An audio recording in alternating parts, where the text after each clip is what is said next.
Hi there, welcome back to Corrie Papercrafts. It's Karen here, Independent Stampin Up demonstrator in Central Scotland.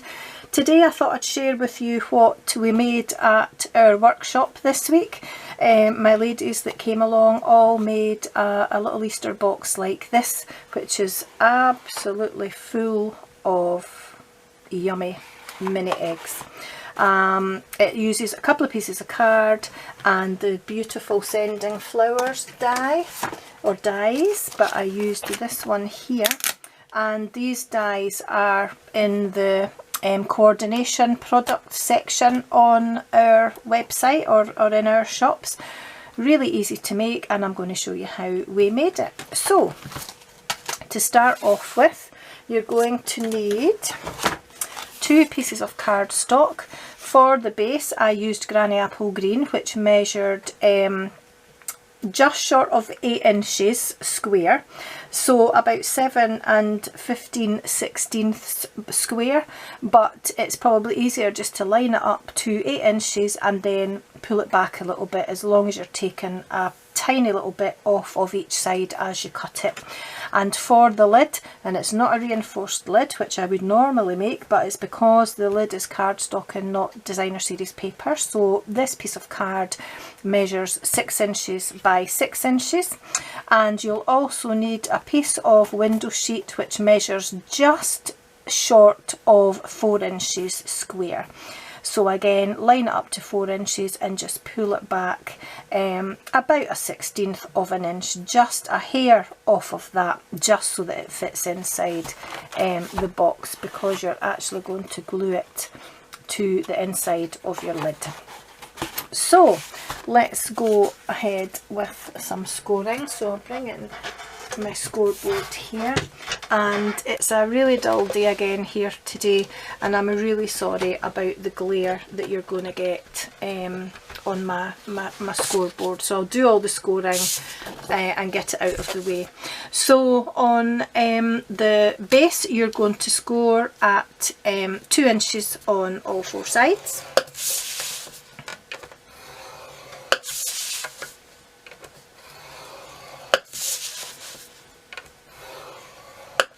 And the lid, you're going to score at 1 inch on all 4 sides.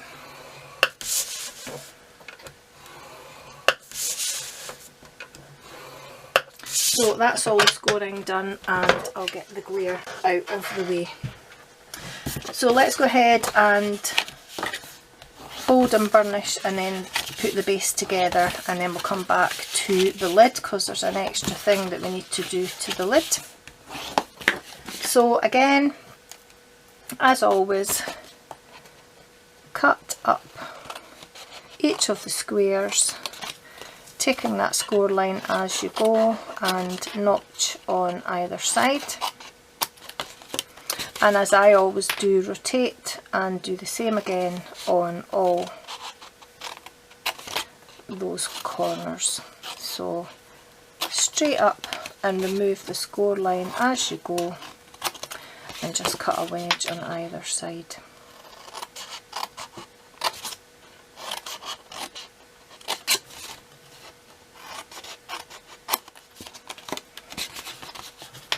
Oops.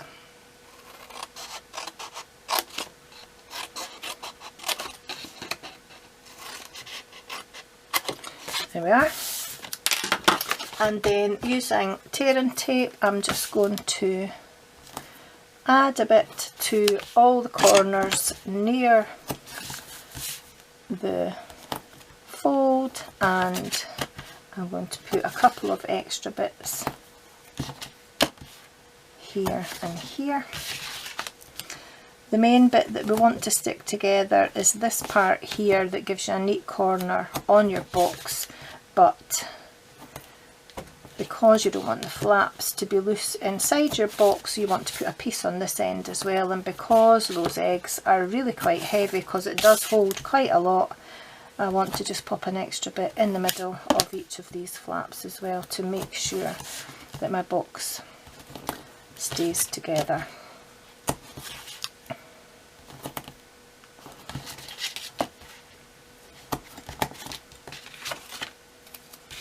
last one.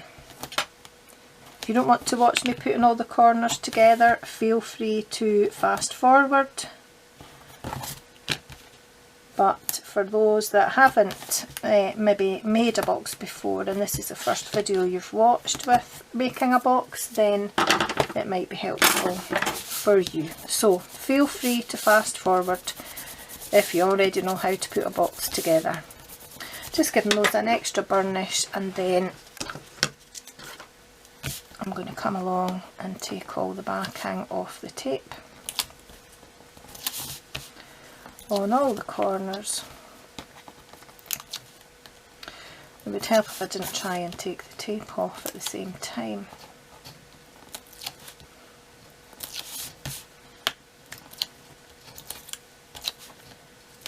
There we are. And as always, we're bringing the straight edge up to the folded edge to put the box together on all four sides. There. And I'm just going to give these an extra press to make sure that that tape's well stuck. So that's the base made. So coming back to the lid, first of all what I want to do is fold and burnish all my score lines.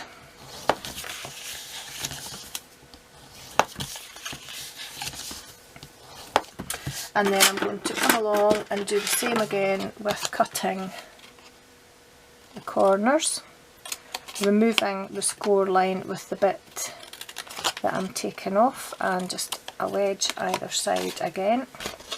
Didn't do that one very well, so let's just neaten it up that way. And then rotate it again to do the next one.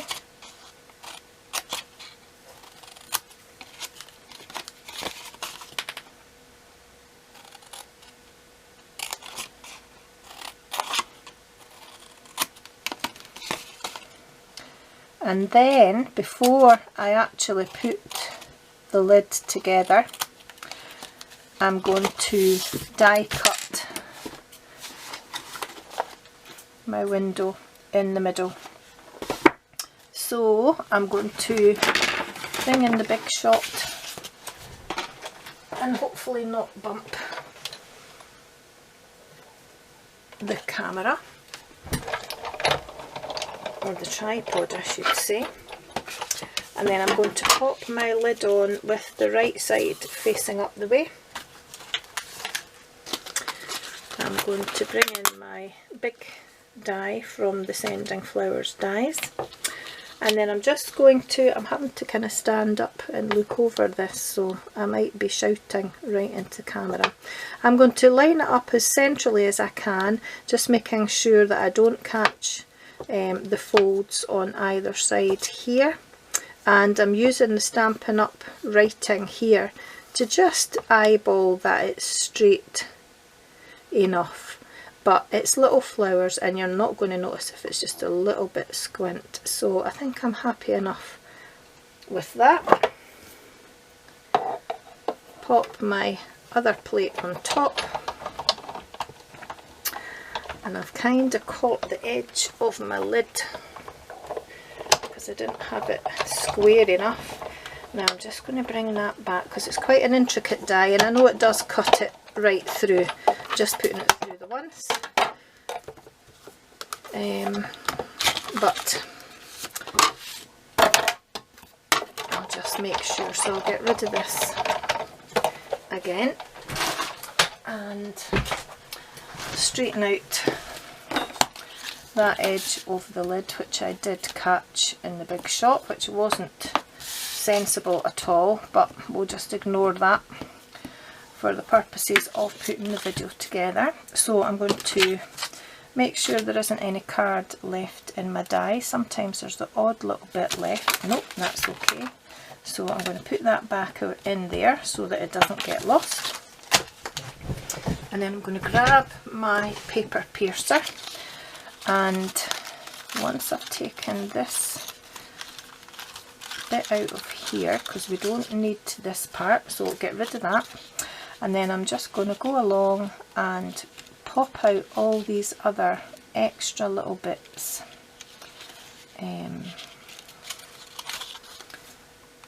as I go. Just make sure these are all out. There we go. I think that's them all. Yeah. So now that I've done that, I want to turn it over and I'm going to put my window sheet on the back of here before I then put my lid together. So I'm going to get my liquid glue and I just want to put a tiny, tiny, tiny little line of glue along these edges. Not a lot at all, and if you put too much on it'll just squidge about underneath your window sheet, but it'll take a long time to dry. So just along the very edges here, and then just a little bit in each of the corners. Even that's probably too much.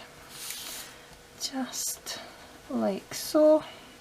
Just helps keep it in place. So I'm going to grab my window sheet and just lay that down without squidging the glue around too much, and just make sure that these edges will still fold. That's it. So I'm going to give that a press down and then I'm going to put it to the side and leave it. I see I've got a little bit on my finger and it's gone on to there, but that's my window sheet in, so I'm going to let that have a chance to set a little bit while I stamp my Happy Easter sentiment. So I need a scrap of Whisper White, which I did have.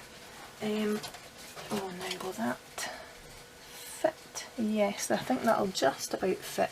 And I've already got my sentiment mounted on a block, and the sentiment comes from the Timeless Tulip stamp set. I've made a few projects with this now.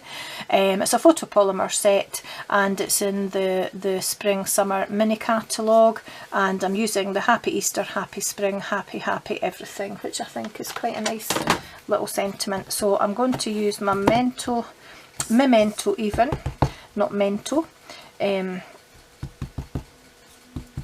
just to stamp that. And I'm going to bring that up a bit, going to try and centre that kind of straight if I can. So I want to stamp it, in fact if I use this just to line it up a little bit, that looks about right just there, hopefully. Yeah, that's okay, it's straight enough, that'll do. And then I'm going to bring in my little mini paper cutter, which is just over here. Just run and get that. And this is the little paper cutter that you get free if you join Stampin' Up. Until the 31st of March during celebration, if you join Stampin' Up, you get this gorgeous little paper trimmer for free as part of your starter kit. It can't be bought. We were able to buy it before it launched just so that we could let people see it, but it's not in any of the catalogues nor on the website, so you can't get that at all now. And you also get a pack of 48 sheets of designer series paper with samples of some of our DSPs from the main catalogue, and I don't think I've got it handy at the minute, or I would have let you see it, but it doesn't seem to be beside me just now. So I'm quite happy with that side, and then I just want to line up this side and cut it evenly. I think I maybe need to bring it across just a little bit. And it did move because I didn't press it down hard enough, but I think I've got away with that. Yep, quite happy with that. This is really cute, and it doesn't need sharpened because it's self-sharpening, because it's a guillotine type. So if you want it, you'll need to join. Simple as that. And then I added a couple of little embellishments, and they are over here. Just can't get hold of them. So I used the gold glitter enamel dots, and I just used the smallest size, and I just popped one. Oh no, it wasn't, it looks like I used the middle size. Yeah, was it? Yeah, no, maybe not, maybe it was the smallest ones after all. I need new glasses, honestly. I think I'm going to have to use my take a pick tool to get that to come off of there. They are well stuck. So I added one to each end. There we go. I love the putty end of the take your pick tool, because it picks up everything. So I just added a little glitter dot, a gold glitter dot to either end of that, and then a couple of dimensionals.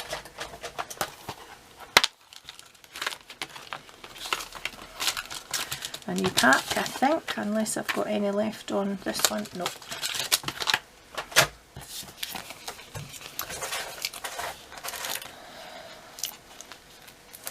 So I just added one to each end, and I actually popped another one in the middle just to stop it sagging, and added that just along the bottom of my flowers. So I'll prep that and then bring my lid back in, because we still have to pop it together.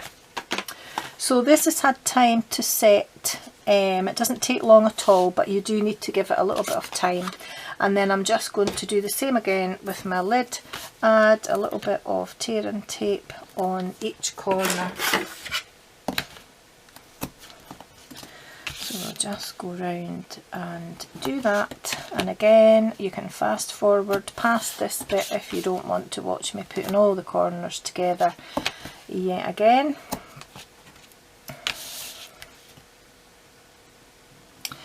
And again, an extra little bit I'm going to add just so that these corners don't catch when I add the lid to the box. Just when I put the lid on, I want to make sure that those other ends are held down. I'm a bit annoyed that I had squashed that in my die cutting machine, so a word to the wise, just be very careful. At least it's on the opposite side to the flowers, so it'll be facing away from me. And then just take the backing off.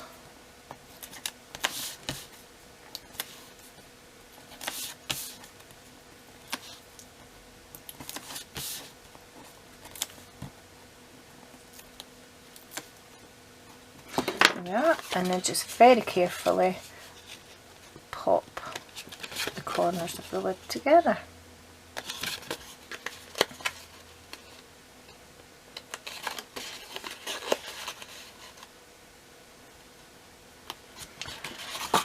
And this box here, I actually put some squashed as well, put some finger notches on the side, but they're not necessary because the lid doesn't cover the base, so it's easy to take off, and actually I don't like the way it looks, so I'm not going to add the finger notches to this lid. There we are, okay, and the lid's not going to come off and the base isn't going to fall out.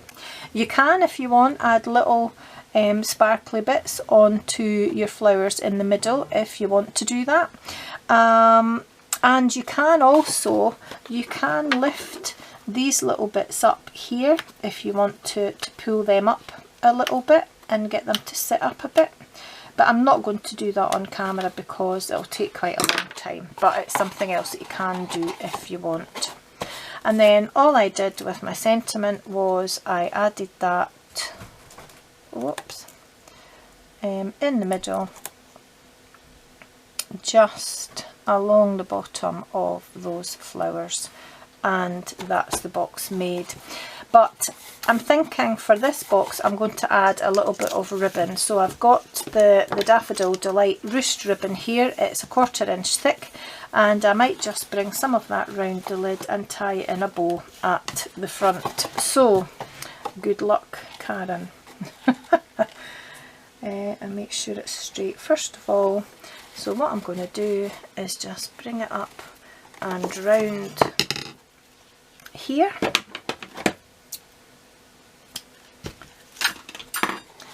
And tie it in a little bow at the front of the box, and then once I've tied it I can go back and straighten it up if I need to.